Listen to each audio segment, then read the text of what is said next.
You're watching the Batter Fans Network.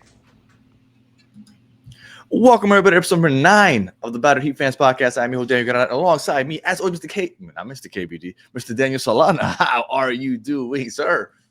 Oof, you almost Hey man, yeah, you almost screwed I'm, up. I'm I like mean, I'm like on autopilot. I know. Well, there's a lot of Inter Miami news going on, especially Yeah, yesterday, so I can understand, but it's time to talk about the Heat, baby. And yeah, unfortunately, big game yesterday. Bad loss for the team, but let's get into it. yeah, man. 4-4. We're finally done with this West Coast trip. We started the season 3-1, went to the West Coast, ended up 1-3 on those 4 games. We knew that would be probably the toughest part of the month, even though the whole month from start to finish is tough. But that was by far the toughest. Just to put in perspective, because I was talking to somebody on Twitter yesterday, I think it was Heat Wave Zone, I want to say. Um, they were talking about, and I hadn't realized that, like, how many teams have the Heat beaten that are over 500? And technically, it's only one. They've beaten some good teams and they've competed with some good teams, right? They gave Orlando, they should have beat, even though Orlando has started off great. The Knicks started off slow. The Clippers are going to be a good team. But yeah, they only beat one team. And then when I look at the rest of the schedule from now until actually December 1st, which they play the Clippers again on December 1st, they only play, I think it was 2 teams that are under 500 right now, which are the Hornets and the Mavericks. Other than that, every single team is above 500. And if you look at that schedule with the Bulls included, which have only lost one game so far this year, it's a gauntlet of a schedule moving forward. The softest game we have is literally coming up tomorrow night against the Hornets. So we're going to, like I said, if we're 10-10 after 20, I'm feeling pretty good. We'll get into Denver right now, but it's a rough month and it's been a rough start. It has been. I mean, the Heat have one of the most challenging schedules to start the season. Tough West Coast swing that they just got back, like you said. Unfortunately, they didn't go as well as they wanted to. But look, the Heat are going to be tested all season, and right now they're going into another test. We'll have to see what happens with Bam Adebayo. He left the game injured last night with a left foot injury. He was questionable to come back. Obviously, we know he didn't come back, but yeah, these games are going to be tough no matter what. And if now you're missing your best player in Bam Adebayo, it's going to make it even more tough, right? Absolutely. Unfortunately, I had to go to Denver. I wish we would just skip that game from now on. Just every season, just skip it. I was looking at it, and in the last 23 times in the regular season that the Heat have gone to Denver, they are 4-19 in the last 23 times. If you include the NBA Finals, which of course they would end up against the Nuggets in the NBA Finals, they got one out of those three games in Denver, so it's 5-21. They are terrible in Denver for whatever reason. Um, so it stinks, but they ended up going. Bam got injured, and I felt like the game was almost lost as soon as Bam went down. You already have an issue guarding Jokic, and I think the game plan was for Bam to just guard him one on one, no doubles, just straight up, just attack him. Right? Bam is out to win Defensive Player of the Year this year. He has been defending the opposing team's best player, no help defense, just go at him, and he went down so early in the game, and he wasn't necessarily having a great game. I hit shooting wise. I mean, I know he was a +4, but he was 1 for 5 from the field, 0 for 2 from three. So he didn't necessarily start off hot, but defensively, you lose so much when you lose Bam, and then on the offensive end also, because all of a sudden you have Keyshawn Johnson coming in. What were your thoughts on Bam and then the game as a whole? Because not a lot to talk about, because I felt like Denver was kind of just playing with their food, because it felt like they would take the lead, a large lead, and then you'd be like, okay, this is almost over. And the Heat would make a little bit of a comeback, but it almost felt like the Nuggets were almost letting them in. And then the Nuggets like, okay, let's play serious again. And then they would extend the lead again. Yeah, I mean, obviously, when we were talking about it, when you miss Bam, your best player, your best defender, and you're playing against Nikola Jokic, it's gonna be tough, right? It's gonna be tough. He's our best defender. He was, guarding him okay in the first quarter, although the Heat were badly out rebounded on the offensive glass in the first half. I think it was 14-0 after the first half in offensive rebounds. And look, without Bam, we're gonna suffer. We're gonna suffer big time on the boards. We're gonna suffer big time on the offense. And look, Kel'el Ware needs to step it up. It's his time to shine now. And last night he didn't shine. No, he ended up with like 13 rebounds, but they weren't, as Spo would say, they weren't impactful plays. And to the offensive rebounds, the Heat had 38 total rebounds. 38 total rebounds. The Nuggets had 21 just offensive. Like the Nuggets completely, they had 61 total rebounds. And when you're having a hard time defending, because let's be real, like they couldn't stop the Nuggets, they couldn't stop Jokic. Jokic had his monster line. It was 33 points, 15 rebounds, 16 assists. Monster game by him. So you're gonna have a hard time stopping them anyway. And then you're gonna give them 21 extra possessions. You're giving yourself zero chance to win. Zero chance to win. And right now, the way that this team is built, with missing Tyler Hero, possibly missing Bam, hopefully not, but possibly missing Bam for a couple games, your margin for error is very small because you're dropping some of your best players. Luckily, Norman Powell's back, but things could get bad if Bam is out for a while, and we can't shore up these offensive. And I know the Nuggets are a good rebounding team, but that was hands down, that was the difference maker. Is the rebounds.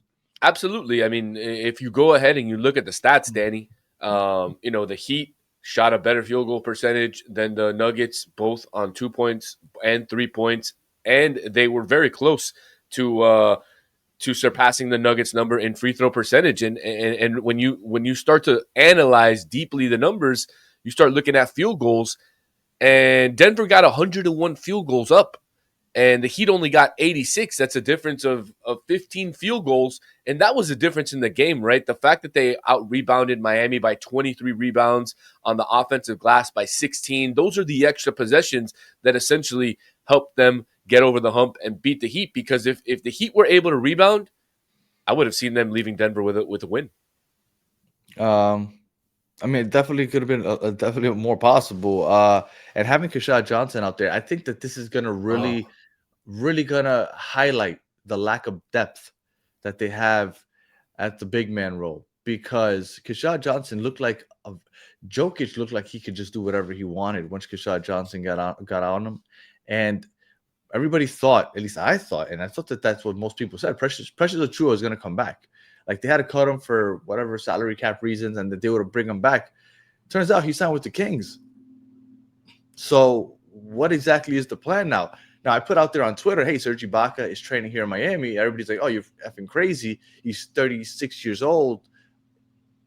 We need a big body.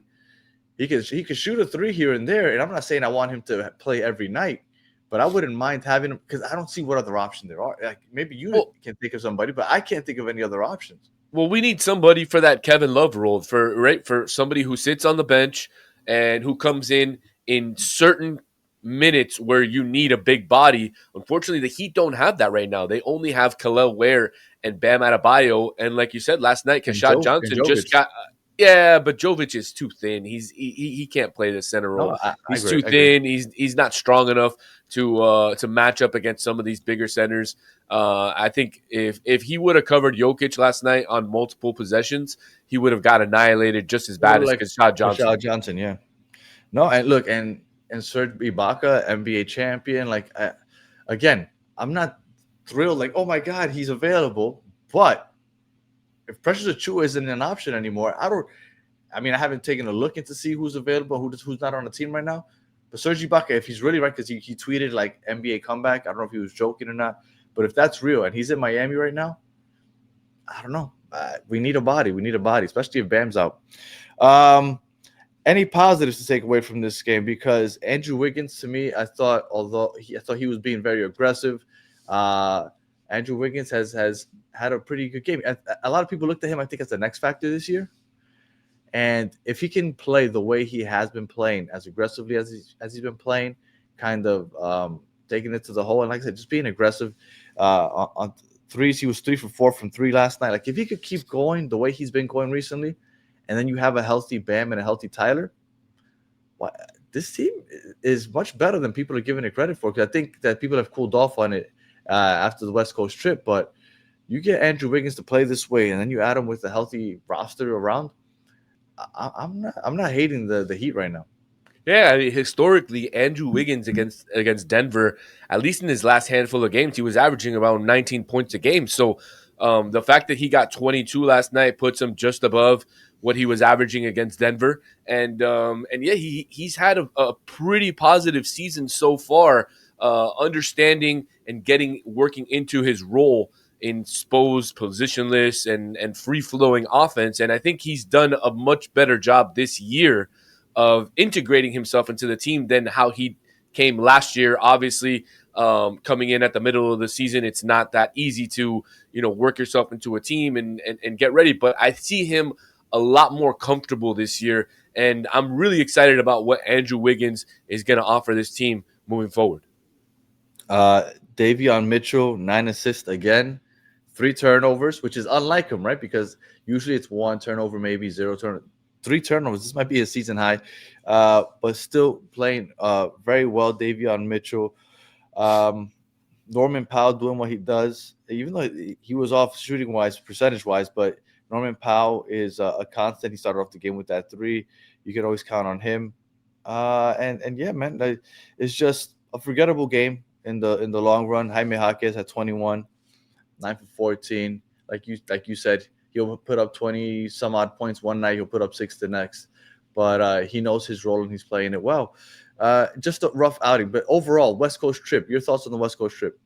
Brutal trip. You played against some of the toughest teams in the league, and look, you come back 1-3. I wish we could have come back 2-2, 3-1, but the fact that Bam goes out injured last night, I think, is probably the biggest story of the entire West Coast road trip. Even though the Heat goes 1-3, you lose your best player, and he's going to be out. We don't know yet, but if he's out for extended time, this could be a big issue for Miami going forward. Really sucks too, because I'm gonna go to tomorrow night's game, and luckily it's against the Hornets, but I really would have liked Bam to play. It's a back-to-back, so even if he is healthy enough to play, he probably won't play, because if he is healthy enough to play, they'll probably just play him in the second game and just let him rest out that first one because it's a back-to-back. I agree. Rough road trip. We kind of expected it. We were hoping that we would be at 500 after the fact, and we are. And now we have to take this game against the Hornets tomorrow night. We got the Blazers, who have surprisingly been playing well since Chauncey Billups got arrested. And then you got the Cavs on a home and home next week. And then you have the Knicks in a home and away the following. So you play the Cavs back-to-back, and then you play the Knicks back-to-back. So big 5-6 games coming up. But, we're 4-4. We're 4-4. We're good. We need Tyler Hero to come back already. We need Bam to be healthy, and that's really it, man. I hate going to Denver. It's a horrible place for them to play, but any final words there, Solana? Because I don't have much for last night's game. It was just after Bam went down, it just almost felt like it was a done deal. I mean, look, at least we didn't have a gummy gate this year like we had years past with Dion Waiters. Yeah, but look, historically, we've talked about it. Historically, Denver is a very tough place for the Heat to play in. It could be the altitude. It could be a number of different factors. Unfortunately, last night they come up short, but now they play 6 of their next 7 at home against really good opponents. So we'll see what this Heat team is made of over the next couple of weeks. And if you guys go to the game, if you're Heat fans and you head out to the game and you catch Danny, catch myself, definitely come by and say hi. Absolutely. And remember, November 12th, Vice City supposedly returns. They still haven't announced anything. We're Thursday. We're less than a week away. I'm surprised they haven't announced anything yet. But I just want to see them confirm that the black Vice City jerseys are coming back, because I love those jerseys. Yeah, right. I mean, I haven't heard which ones they're going to be, but I heard it was the black. Any of the Vice City jerseys, in my opinion, are awesome. I like the pink ones and the white ones. Okay, my favorite were the blue ones. The blue ones and the pink ones. Now, the pink ones would be cool if they bring it back, just because they barely wore them. I think they only wore them from a handful of games, if that. So I would love them to bring back the pink ones. They wore that almost as little as the red Heat culture jerseys. I've never seen them give up on a jersey midway through the season. You saw that. You noticed they regretted it immediately. Absolutely. I mean, we talked about it, right? We talked about it in our prior show, and we said that they look like Boys and Girls Club jerseys, the Heat culture ones, and Not just that they were, because we love the Heat culture, but we love that nobody talked about it. When they started promoting it, like, hey, Heat culture, it's like, it doesn't feel the same. yeah, And then I get it. And then Heat culture, while Jimmy's wearing it and he's having his little tantrums, like all of a sudden they like just, I've never seen that happen. Like for them to like jump to Vice City like in the middle of the year, like that's usually like a full like summer build up. Like I don't know, that was weird, but I think it had a lot to do with the whole Jimmy, and we don't want to keep with this Heat culture stuff. But whatever. All right. If you're listening on audio, appreciate you listening to the end. Please leave us 5 stars, comment, review. If you're watching on YouTube, like and subscribe. And we'll be back, hopefully, talking about going 5-4 against the Hornets and with some good BAM news. But until the next one, have a good one.